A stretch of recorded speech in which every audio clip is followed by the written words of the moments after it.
Don't try and be perfect. Like accept that your first episode isn't going to be as good as your 10th episode, and your 10th episode isn't going to be as good as your 100th episode. And if it is, you've done something wrong. You haven't learned anything.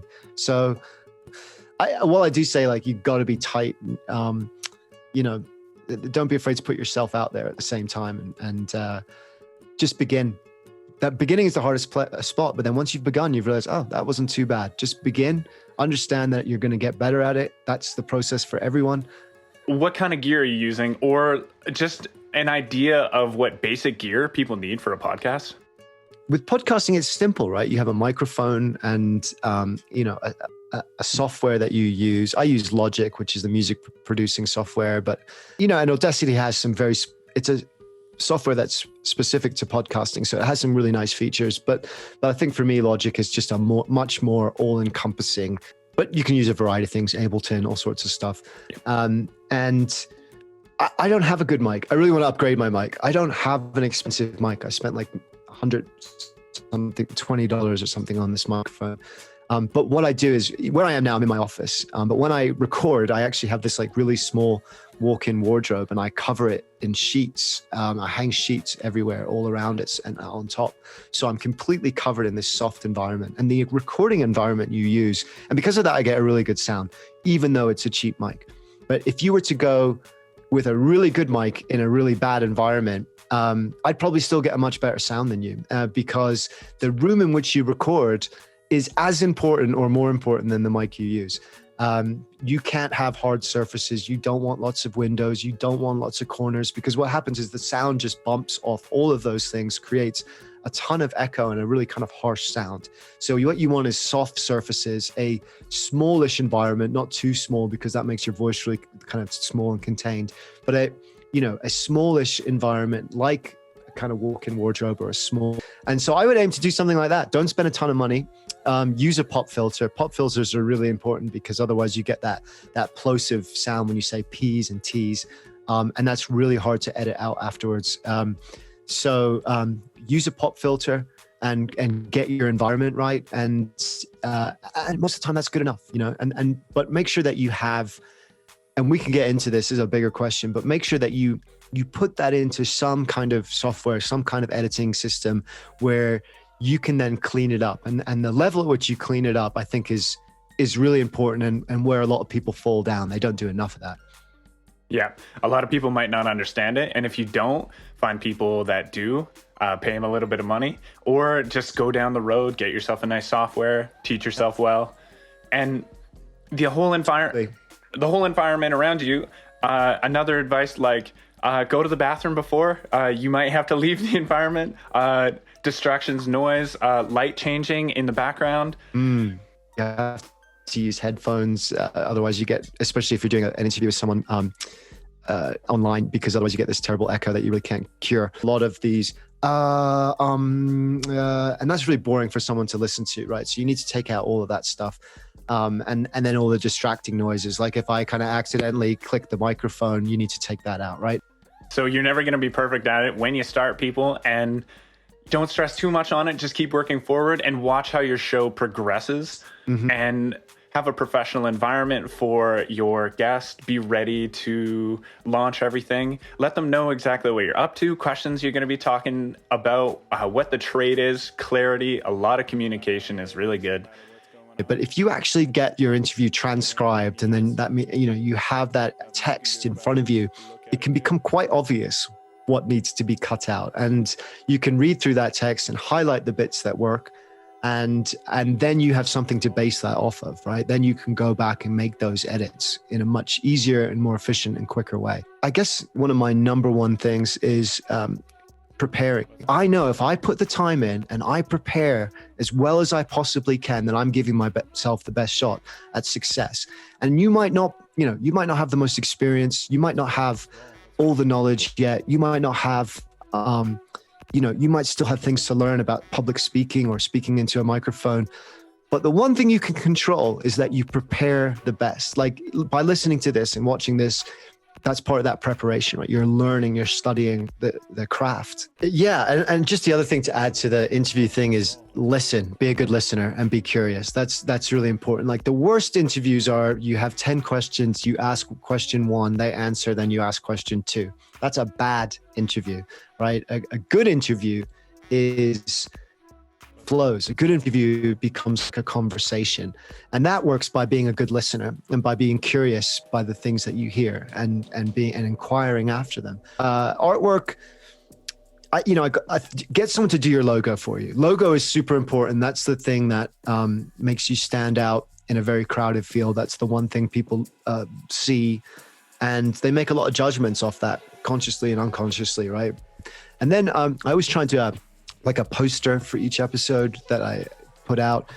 But Canva, if you're not familiar, is just a website where you can basically just drag and drop all sorts of different stuff. It makes design really intuitive and easy and kind of fun to play around with.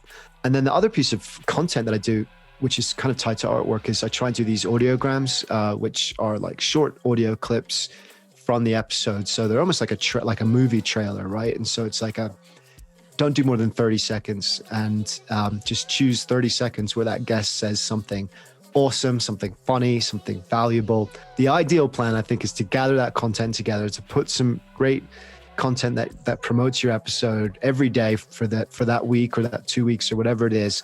Schedule it in advance. You don't have to think about it again. So the key with journalism and getting articles published as a freelancer, or how editors think, is it's really all about topicality, right? It's all about the why now. If you can pick your episodes like that, and we're talking about travel, but this works across every field, right? Like science journalism works by writing articles about new discoveries as they're published in a journal. And they're not writing stories about new discoveries that were published last year. You'll never get that story published. The story that you'll get published is the new discovery that's coming out a month from now, the new discovery that's coming out now. Things in the news are topical things that are happening around the news that you could hang other stories off of. For example, a couple of years ago, it was the 50th anniversary of the moon landing. Huge story, right? Every media in the world is going to be trying to find as many original, cool stories about that as possible. I think it's a useful tip no matter what. And here's a way it can be applied anytime is within the intro of your podcast show, right at the start is your hook.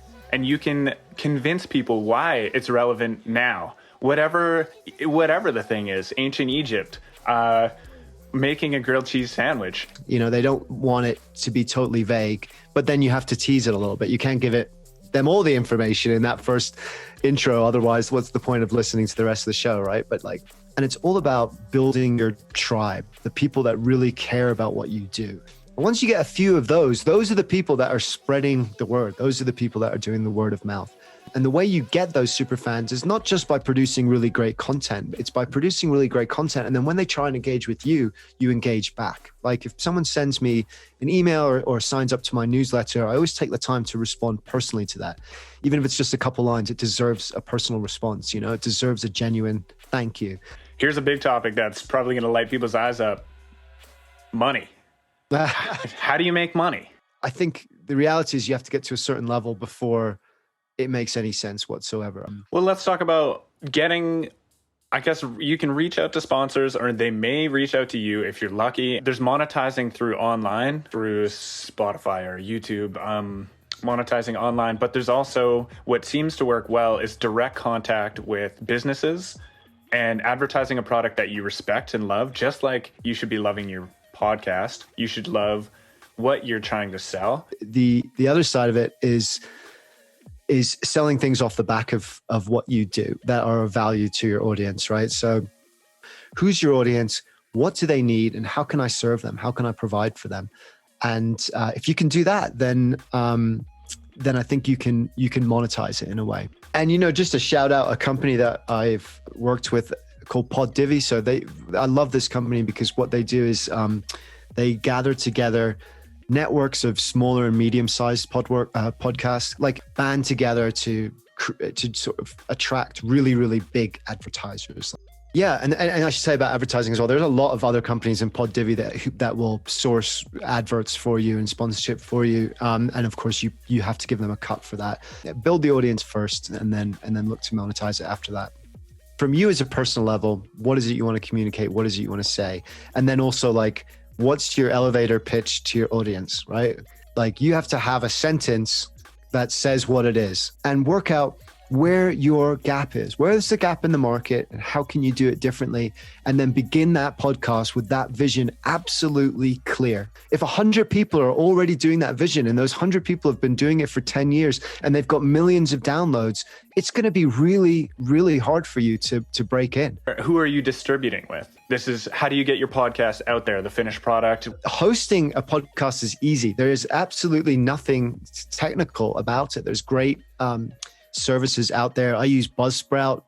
You know, you get what's called an RSS feed, which is what you need to send to these directories, but you don't have to do any of that. Like you just upload your episode, they give you the RSS feed, and you click on Apple Podcast, click on Google Podcasts, you click on Amazon. So what we're talking about, people, is getting your finished product up. You have images probably on Buzzsprout. You can just drag and drop. You select the image that goes with it. You add a description.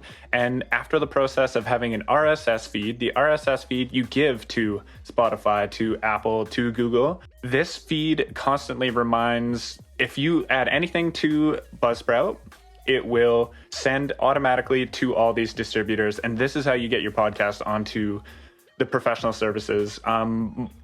It can take a while to approve it. So don't wait until like, okay, I'm going to launch on Monday and it's Sunday night and I'm going to distribute it. You know, it's like, I'm going to load everything up. I'm going to press the button, but I'm not going to publish it for like two weeks or so that you have that time built in. But it's super easy. Like you got to spend money to make money.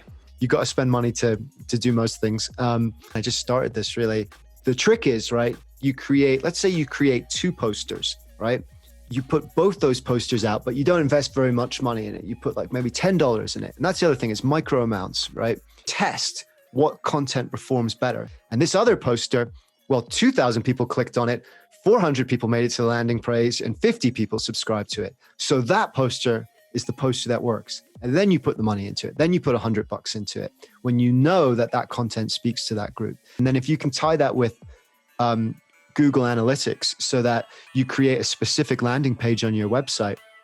So they'll click this link and it will go to a specific landing page that tells them why they should subscribe to your podcast. Like, you're going to get this. This is what this is going to be about. This is why it's valuable to you and it's free. And if you're a business, I would say that, you know, this isn't going away. This is taking over radio. It's going to be an increasingly important part of any business's marketing portfolio or how they attract new business. But it has to be done right. You know, you have to find the right way to do it. And that's the trick, really. And if you can do that and create compelling content, you're going to attract new customers, you're going to attract new listeners, and you're going to spread that message that you're passionate about, which is what it's all about. Collaborate as well. Build the tribe. You're not alone. Join us. 100%. So, Aaron, anything I can do for you on my end?